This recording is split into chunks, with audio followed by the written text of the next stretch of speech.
Hey Arpana, thank you so much for joining us. I'm so excited to have you on. I'm very happy to be here. Thank you for the invitation. Awesome. My first question was that you spent almost 17 years in customer success. In your experience, what's the one signal a customer is, about to churn that almost nobody in the company is trained to notice? Um, there is really no one answer to that actually, because I mean, if you look at it thematically, there can be different themes which lead to a churn. Some are in our control and some are not. So let me start with the ones which are in our control, and in that also we can break it down by themes, like sales alignment. What has been promised? Are we over promising what we can deliver? Right, which sometimes does tend to happen when sales managers are quite keen and quite enthusiastic, to make a deal, and we do tend to get a bit ahead of ourselves there. That's one. Second is, I will definitely want to take want CS to take the responsibility and that ownership of the quality of delivery that we have done. Are we actually understanding what the problem that our clients have? Are we coming with a solution mindset, or are we coming with a limited mindset of this is still the point that we will deliver, and beyond that not? Of course, we will also have our product limitations, but of course, it are we a consultant to our client, or are we service providers to our client? Right, that's where we build relationships. um are we listening and actually hearing them out, and are we delivering in a timely fashion? Right, so these are all the ownerships.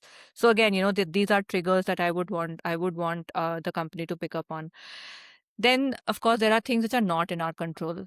What if a competition has entered a market with a more competitive pricing, and if a company is new, they might want to go lower than what everybody else is charging, because at that time they just want to build their top line.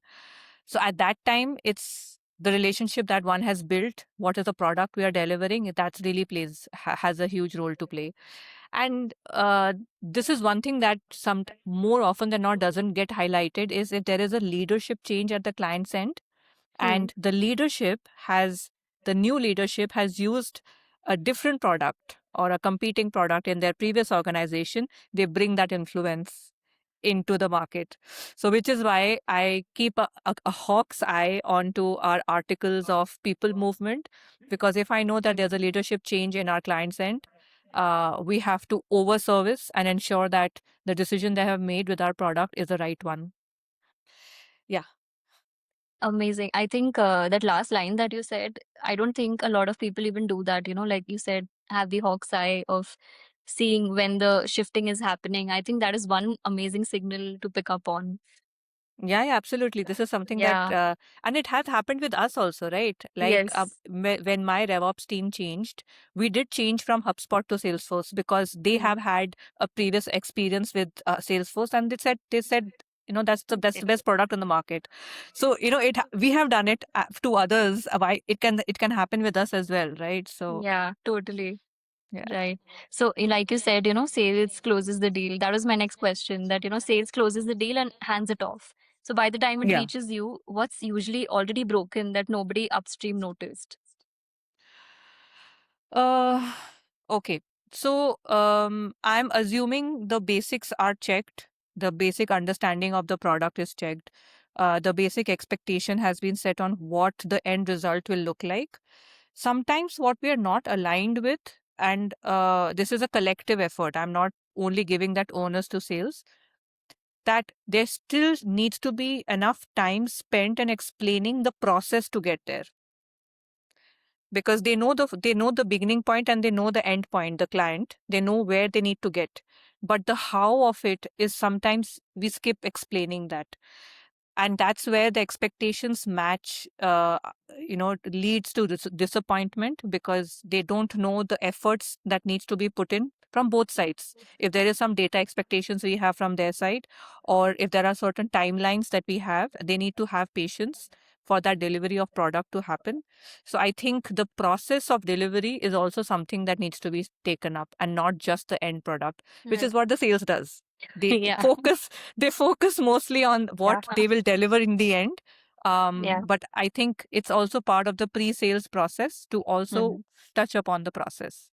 Yeah, to get the requirements right rather than just pushing it all on sales. To get the requirements right and the impact of getting that requirement in the right manner, because if they rush through that, it is going to impact the end product, right? So For sure. they need to trust the process. So yeah, I don't think I'm a very popular person in the room when with a room full of salespeople. When I focus when I have a document of process, flagging in my hand. But yeah, I think it's very, very critical. Right. So marketing and product get credit for growth. Customer success quietly prevents the loss or the churn. So why does that never get the same attention? Like right now, so you said, like you're in a room full of people with sales and no one's gonna listen to you. So why does that usually happen? Ah, see, see, okay. I'm trying to be as strategic, as politically correct as possible. Telling a product that your or product manager that your product needs more work is like telling a mom your baby is ugly. Okay. So so if I want to get a room together to tell that, you know what, our product is breaking and we need to do something quick or else the the client walks, uh that acceptance of that fact itself can take some time. Hmm. And once the acceptance is there, then the work begins, right?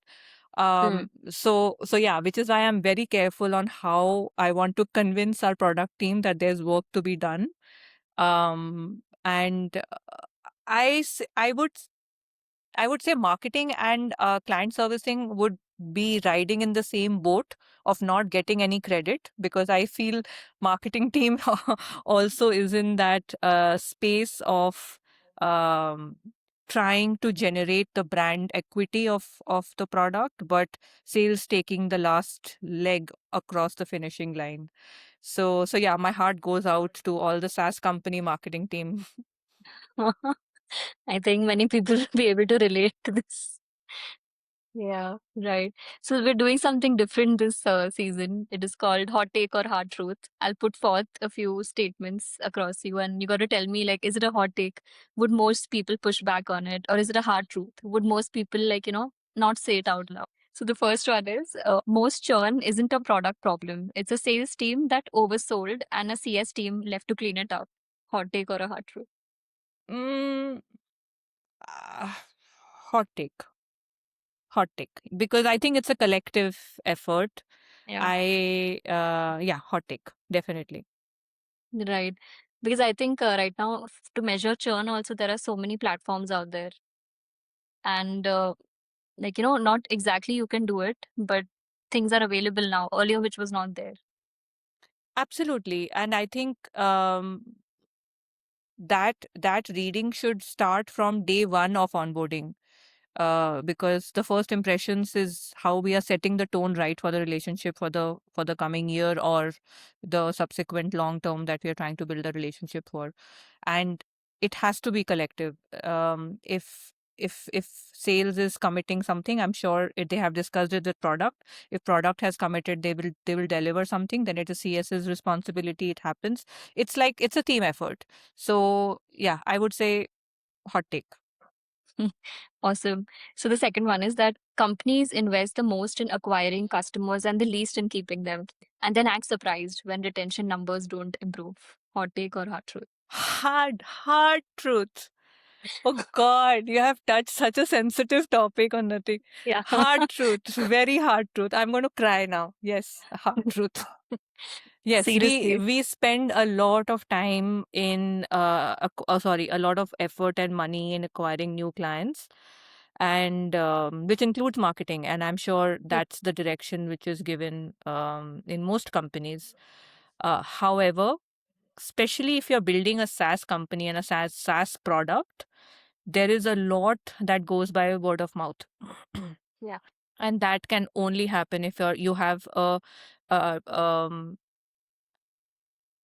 existing list of clients which will be your advocates, and that will only happen once you invest in them with time, energy, product development, customizations. It is increasingly becoming a trend, and we are noticing the same, that every time we want to close a deal, they look for testimonials from our Yeah. existing clients, and I think that's becoming a more of a trend in the SaaS industry. So yeah, Yes. you got to look out for that.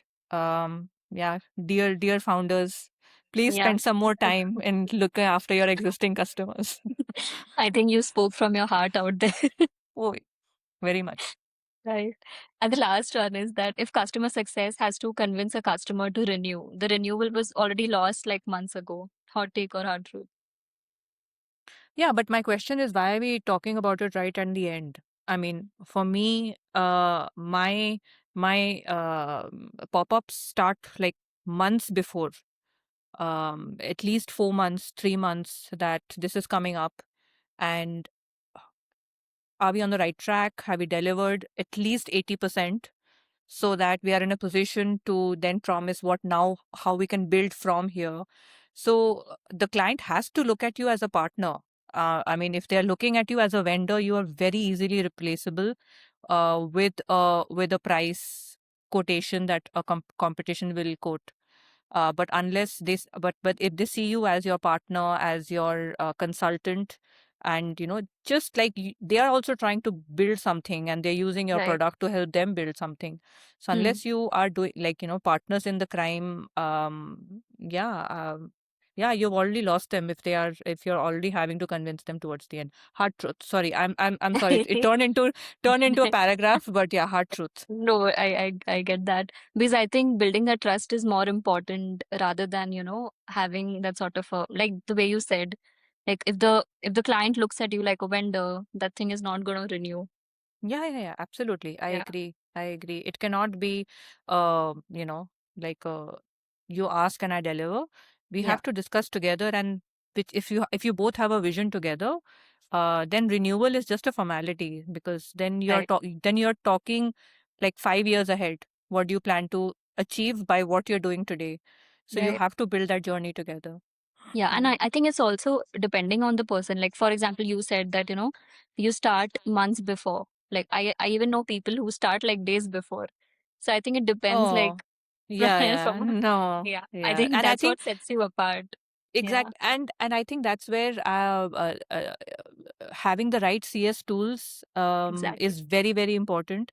Yeah, So we have our emails connected, our Slacks connected. We are reading sentiments, we are reading the touch points, we are reading the quality of conversations we are having, and of course the days to which that we need to start our renewals. So we already, so it's for us to calculate our churn risk is not a renewal conversation. This is something that we are looking at it at an ongoing process, right? So yeah, I would really recommend companies to invest into a good CRM system, so that your teams can focus on growth while there is a system that is in place to ensure that they also ensure the customer retention and continuity. awesome. I think, yeah, it's so important to have a good system. Otherwise, you'll be like all over the place doing everything on your own. Yeah, yeah. I mean, I think we are in a world of technology, of AI. If you're not making use of it, I think we are Yeah. just falling. We are falling behind. Hmm. It's available. See, if it was not available, I understand. Then you have to put your own systems and processes in place. But it is out there, and it will help you accelerate. Then we are just lagging behind. Hmm. Right. So this was such a fun conversation. I loved how controversial your takes were. A few of them. Yeah, I'm sure it'll resonate with a lot of CSMs out there, and people who are building in this space and trying to understand their clients well. Yeah. So my one sentence advice to anyone who Yeah. who I come in touch with, who is in remotely close to CSM, is your company might be selling a product to another company which is building a product, but at the end of the day, you are still talking to a person who has his or her likes and dislikes, a family they go back to. They have good days, bad days, and so do you. So I will contradict myself that yes, in a world of technology, and we should make use of it. But if you are in this business or in this line of CSM, which is client success, or it's a very people oriented job. So you have to be sensitive, receptive to human emotions, uh, which is what an AI will not do for you. That is where you come in. So yeah, it's about connecting with people, I guess. Oh God, Yeah, I at the sound I end of the sound day, like a sound like a telecom advertisement. no, it's at the end of the day, AI cannot give you that human, the human touch or the human relationships that are built. Because at the end of the day, a human will only take a decision for whatever is good or bad for their company, not an AI tool or something. Yeah, yeah, absolutely. It'll give you a list of Yeah, things to do, but you still have to do it. It will tell of you, course. yeah, talk to your client, but how you talk to them, it's Yeah, it's up to you, right? So, yeah, awesome. so Thank you so yeah, much, Arpana, for being on the call. It was so amazing to catch up with you again. And yeah, you it's sound lovely. as amazing as you always used to do. Thank you so much. I had a great time as well, and I hope I was able to contribute to what you're achieving. I'm very proud of what you're doing. So yeah, great. Thank you so much. Keep at it.